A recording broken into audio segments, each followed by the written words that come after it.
Halo semuanya, selamat datang di channel Lintas Ilmu.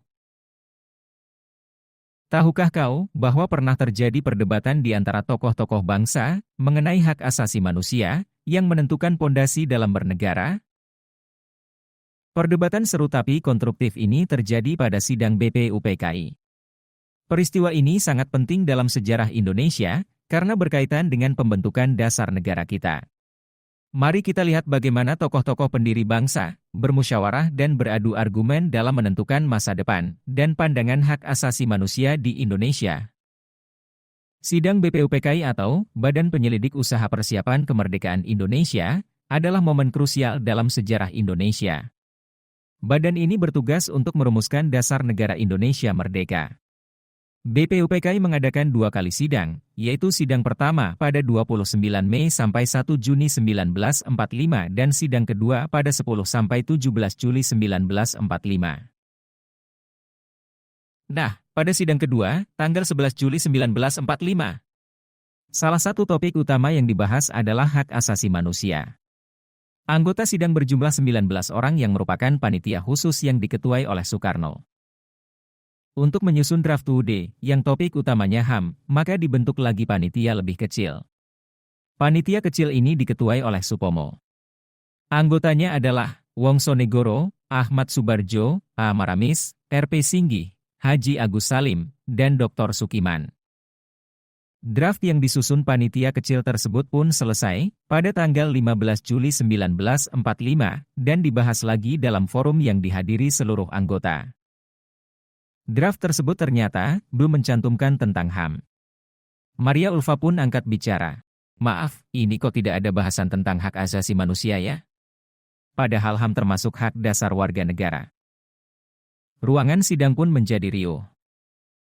Tokoh-tokoh besar seperti Soekarno, Hatta, Supomo, Yamin, dan lainnya terlibat dalam perdebatan ini.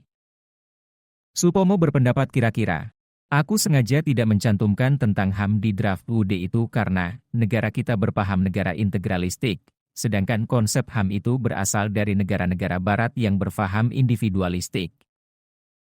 Lebih jauh Supomo menjelaskan, manusia sebagai seseorang tidak terpisah dari seseorang lain atau dari dunia luar, golongan-golongan manusia, malah segala golongan makhluk, segala sesuatu bercampur baur dan bersangkut paut. Segala sesuatu berpengaruh, mempengaruhi dan kehidupan mereka bersangkut paut. Dari pendapat Supomo tersebut dapat disimpulkan bahwa menurut beliau sebaiknya individu-individu dalam sebuah negara melebur menjadi satu kesatuan, baik jiwa maupun pikirannya, ke dalam kesatuan bernama negara. Soekarno pun sependapat dengan Supomo. Tuan-tuan dan nyonya-nyonya telah mengetahui bahwa undang-undang dasar dari negara itu tadi, Perancis, Belanda, dan Jerman, didasarkan atas falsafah pikiran yang dikemukakan oleh Revolusi Perancis, yakni individualisme dan liberalisme. Faham individualisme menjadi batu pijakan bagi liberalisme ekonomi. Liberalisme ekonomi ini, yang berlandaskan pada semboyan, laissez-faire, mendorong persaingan ekonomi secara bebas.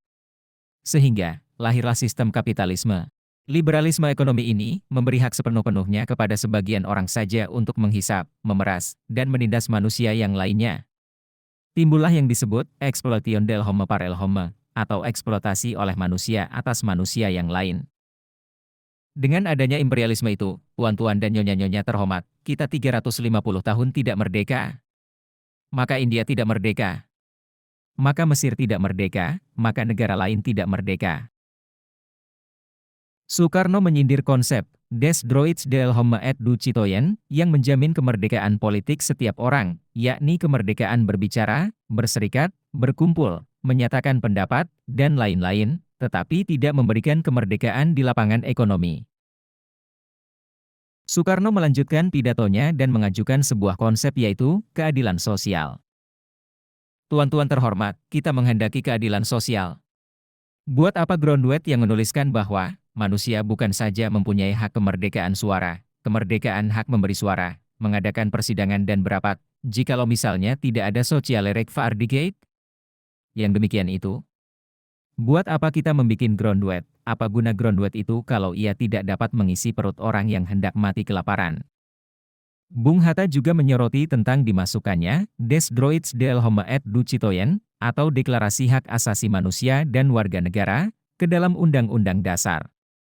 Des droits de l'homme et du citoyen menekankan kepada manusia dilahirkan bebas dan tetap setara di dalam hak. Yang menurut Bung Hatta, paham tersebut cenderung individualistik dan tidak sesuai dengan budaya Indonesia. Saya juga tidak setuju, des droits de l'homme et du citoyen dimasukkan dalam Undang-Undang Dasar. Hanya saja, kalau hak dasar rakyat tidak diatur dalam Undang-Undang Dasar, terutama hak mengeluarkan suara, maka bisa saja negara yang nanti didirikan tidak sesuai dengan yang dicita-citakan. Saya khawatir, jika kekuasaan negara terlalu kuat, maka yang terjadi adalah kadaver disipline, atau warga negara yang sekedar mengikuti kemauan pemimpin saja.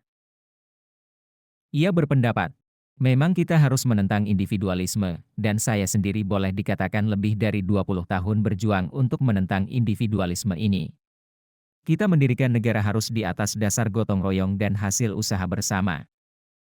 Aku mengusulkan sebuah tipe negara pengurus, yaitu negara yang berdasarkan pada azas gotong royong dan usaha bersama. Negara yang tunduk pada kedaulatan rakyat. Supaya negara tidak menjadi negara kekuasaan, UUD harus tetap memberikan jaminan terhadap hak-hak rakyat, terutama hak untuk berserikat, berkumpul, dan menyatakan pendapatnya. Pada akhirnya, musyawarah para pendiri bangsa menemukan kesepakatan. Konsep des droits de l'homme et du citoyen ditolak. Namun, pengakuan terhadap hak warga negara untuk berkumpul, berserikat, dan menyatakan pendapat tetap diakui dan dicantumkan dalam UUD. Hal ini kemudian ditegaskan dalam UUD 1945 pasal 28. Kemerdekaan berserikat dan berkumpul, mengeluarkan pikiran dengan lisan dan tulisan dan sebagainya ditetapkan dengan undang-undang. Perdebatan pada sidang BPUPKI tersebut menunjukkan betapa kompleksnya isu hak asasi manusia dalam konteks Indonesia yang baru merdeka. Para pendiri bangsa berusaha mencari keseimbangan antara hak individu dan hak kolektif, serta bagaimana menerapkannya dalam masyarakat yang beragam. Jadi, itulah sekilas tentang perdebatan hak asasi manusia di sidang BPUPKI. Sebuah momen penting yang membentuk dasar negara kita. Jika kalian suka video ini, jangan lupa like, subscribe, dan nyalakan lonceng notifikasi untuk update video-video sejarah menarik lainnya. Terima kasih sudah menonton, sampai jumpa di video berikutnya.